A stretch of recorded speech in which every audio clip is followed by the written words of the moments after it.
Hello, everyone. I'm Tom Hall, Executive Director, Montclair Film, the Montclair Film Festival.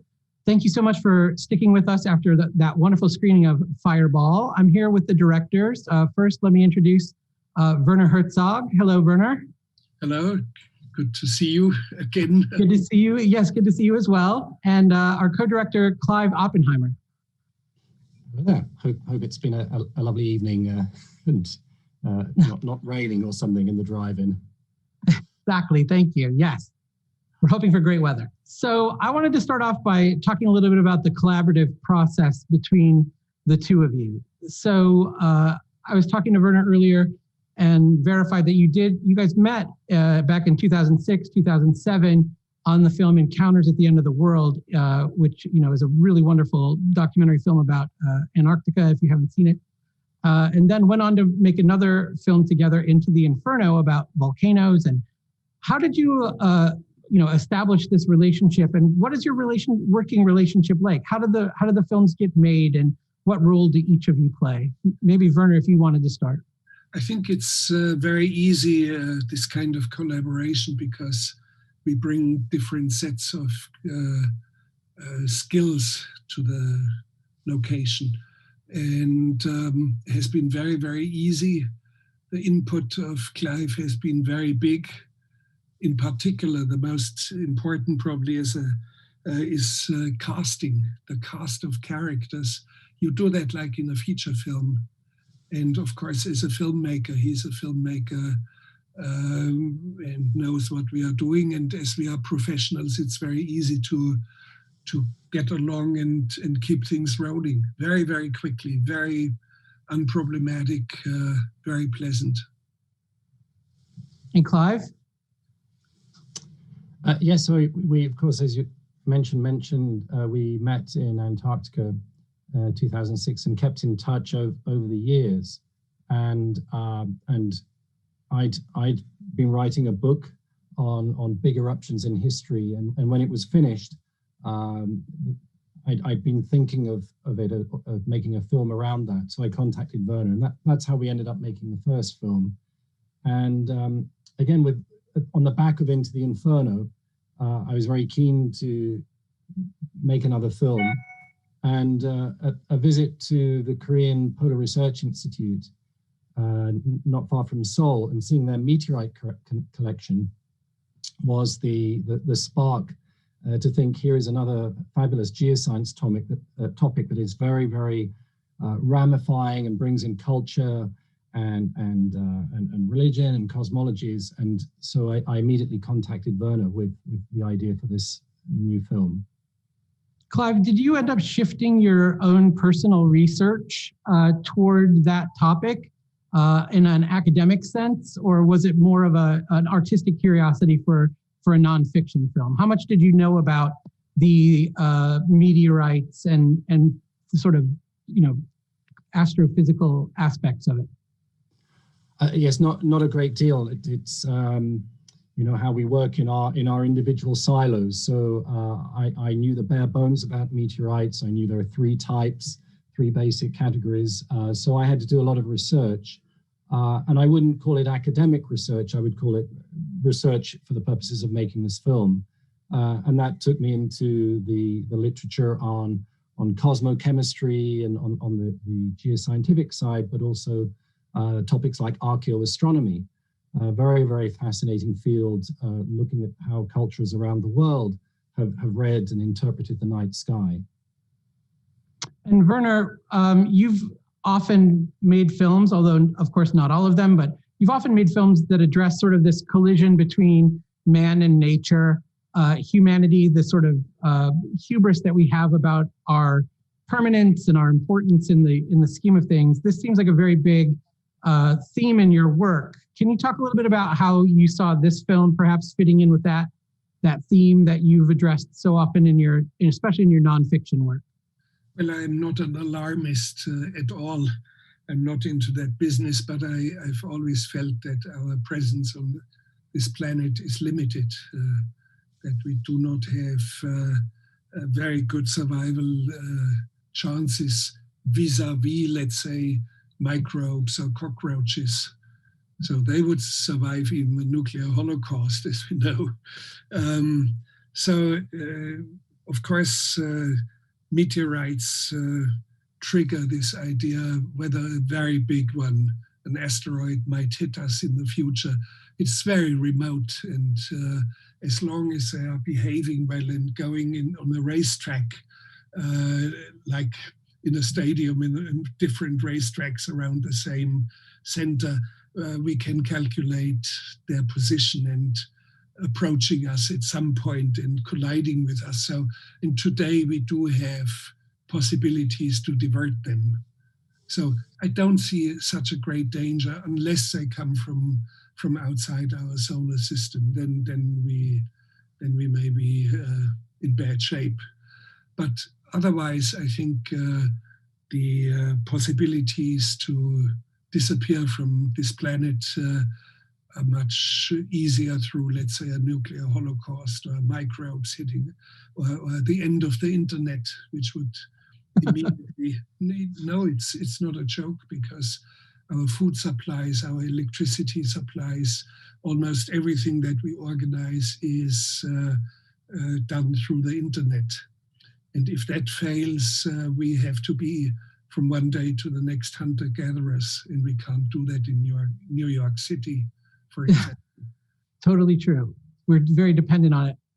One of the things that surprised me about this film, and maybe you can both address your own relationship to this, was sort of the historical, spiritual nature of the meteorites, as other cultures and civilizations through time were attracted to these events and these sort of surprising collisions.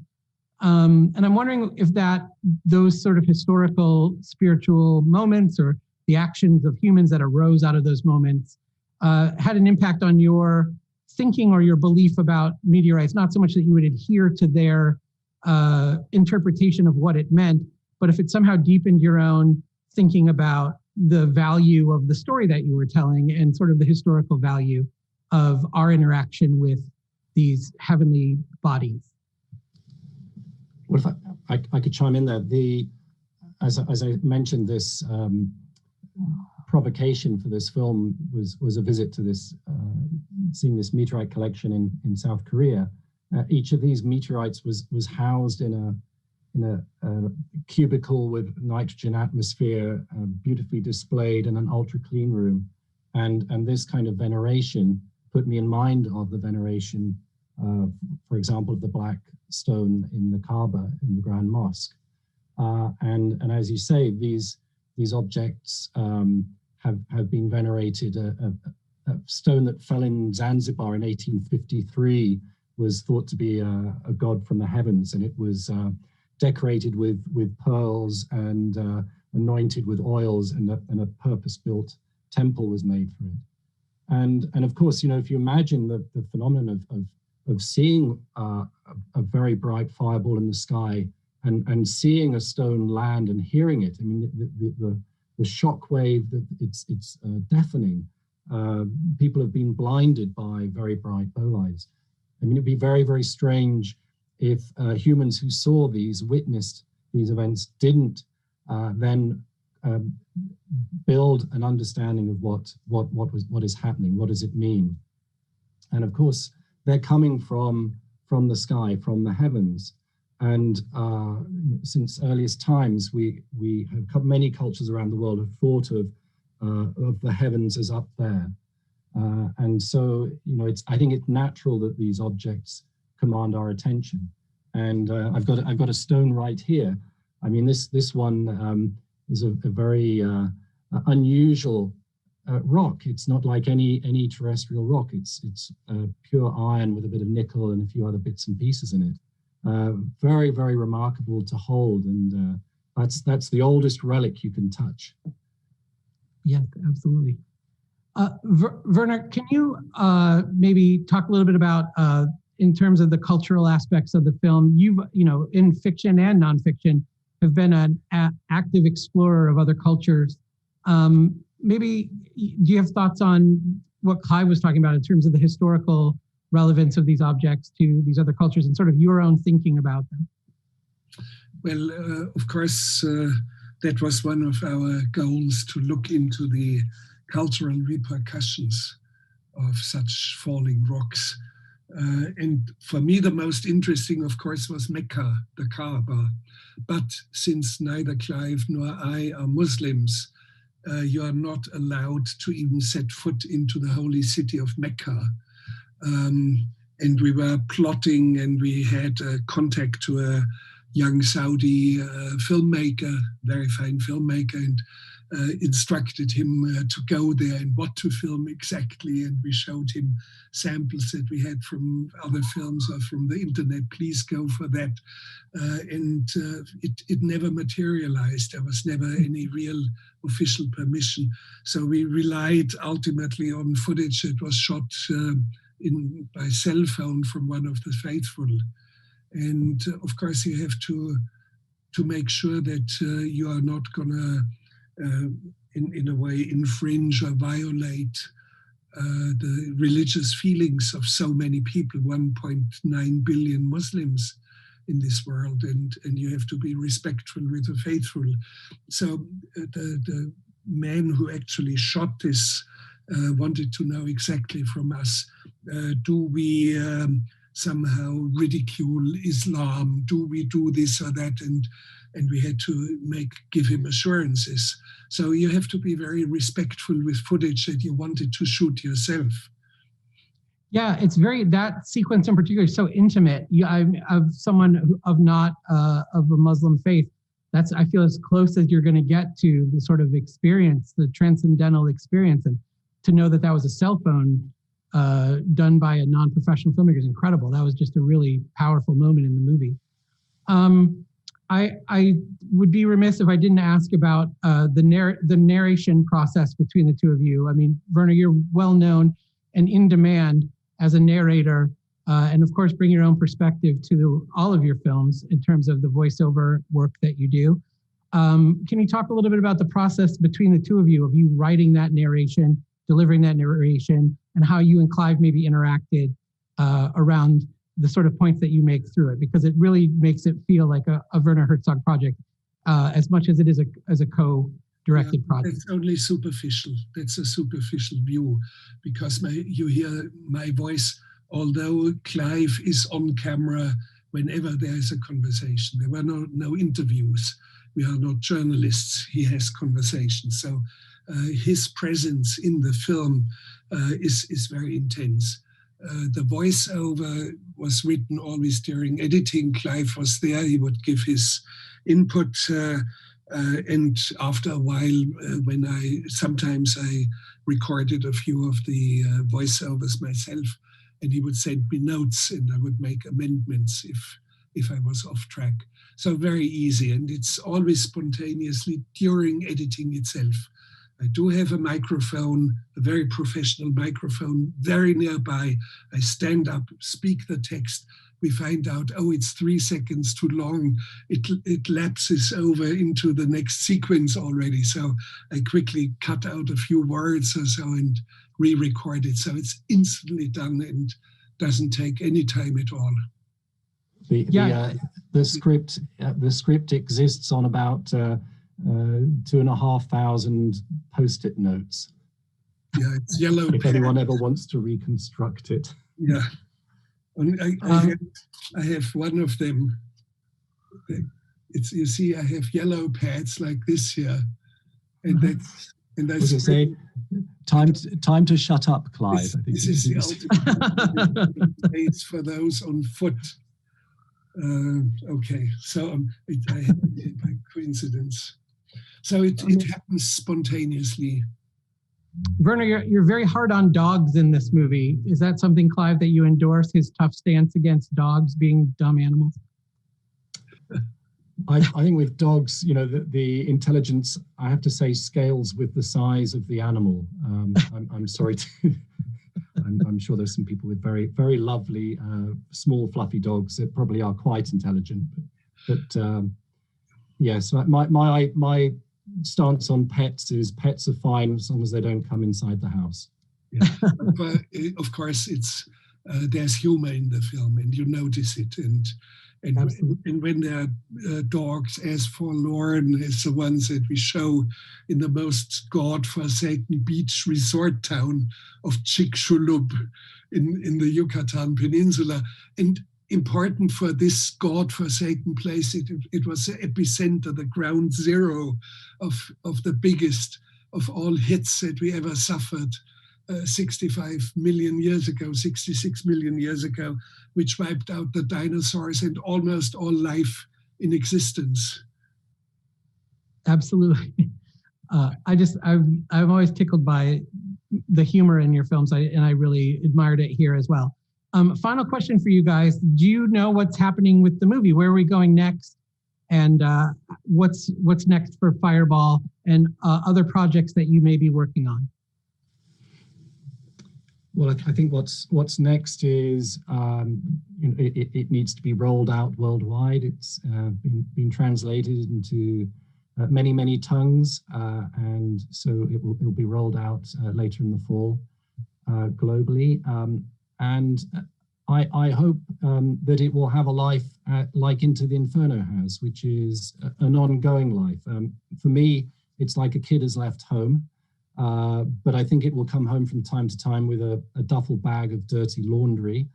But these films, it'll have a life, and I hope, I'm delighted, that it's been on the big screen here, and it needs to be seen more on a big screen, which of course has been very, very difficult to do in these times. And as to me, I just recorded the German voiceover for the film, and it's put into it now. And of course, the film will be seen on the Apple streaming platform. I do believe the start date is November 13th. Is that correct, Clive? November yes, 13th. I believe it is. Pretty much worldwide. You can just click it on, and you can see it in Botswana and in Uruguay, and in Russia, and in Algiers.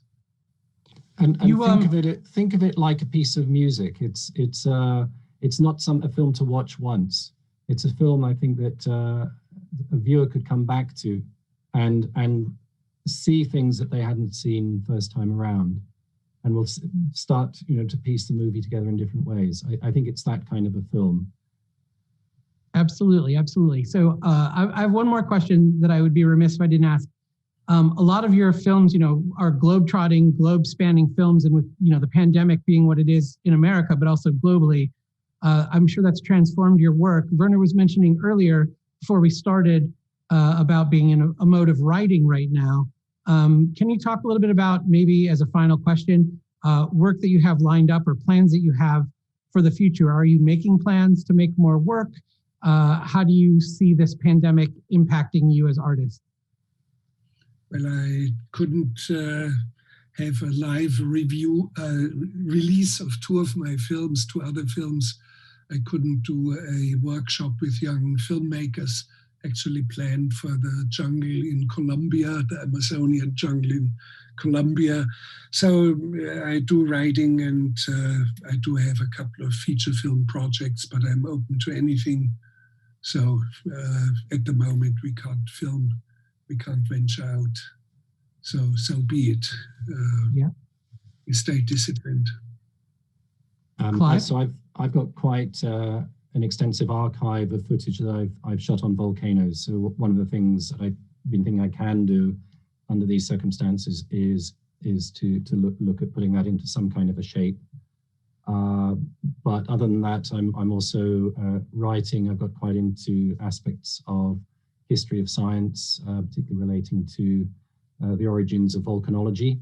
And when we can travel again, I will certainly be looking to push some more concepts for films in the future. And I'm sure I will give Werner another call on that front. That's wonderful. I want to thank you both for taking the time to be with us. I know you're both very busy, and we're so grateful that you're here at the Montclair Film Festival. Thank you so much. Best wishes with Fireball. We look forward to seeing it on Apple TV in the near future. And again, just very, very grateful to both of you for being here. Thank you. All right, thank you so much. And thanks for coming along tonight.